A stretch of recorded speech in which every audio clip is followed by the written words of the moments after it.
Some engineering projects change an industry. This one nearly bankrupted an entire American city first. 1965, Seattle, Washington. An airline executive walks into Boeing's offices with an almost impossible demand.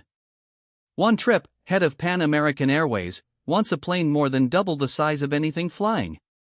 He believes the future of air travel depends on moving hundreds of passengers across oceans at once. Airports at the time aren't even built to handle a jet of this scale on the ground. Boeing assigns the entire project to a talented engineer named Joe Sutter, and gives him barely any time.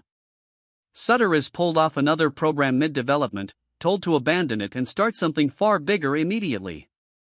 He's given a team of engineers and roughly 28 months to design, test, and deliver a finished aircraft.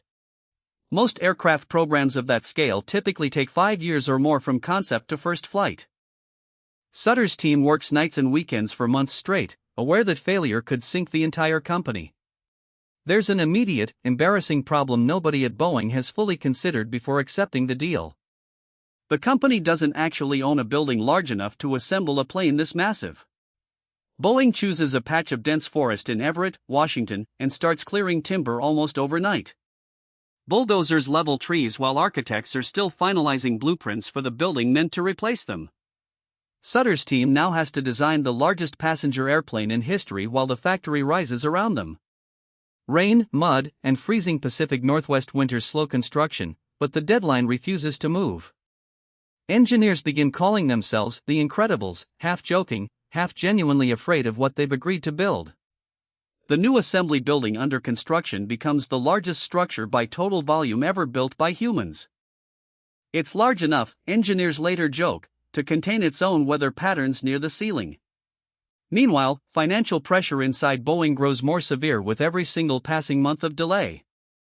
The company borrows heavily, draining cash reserves at a pace that terrifies its own senior leadership. At one tense internal meeting, executives reportedly debate whether the entire project should simply be cancelled. Somehow, against every reasonable expectation, the aircraft and its factory finish at nearly the same time. On February 9, 1969, the massive plane lifts off the runway for its very first test flight. It works. Engineers watching from the ground reportedly weep, exhausted after years of relentless pressure. The 747 changes commercial aviation permanently, instantly making every existing passenger jet look small by comparison. But the financial strain of the project pushes Boeing to the very edge of total collapse. In the early 1970s, orders slow dramatically, and Boeing is forced into brutal, sweeping layoffs. Roughly 60,000 jobs disappear from the greater Seattle area within just a few devastating years. Unemployment becomes so severe that a local billboard captures the entire city's grim, collective mood. It reads simply, "Will the last person leaving Seattle please turn out the lights?" For a moment, the company that just built the most advanced airliner on Earth teeters near bankruptcy.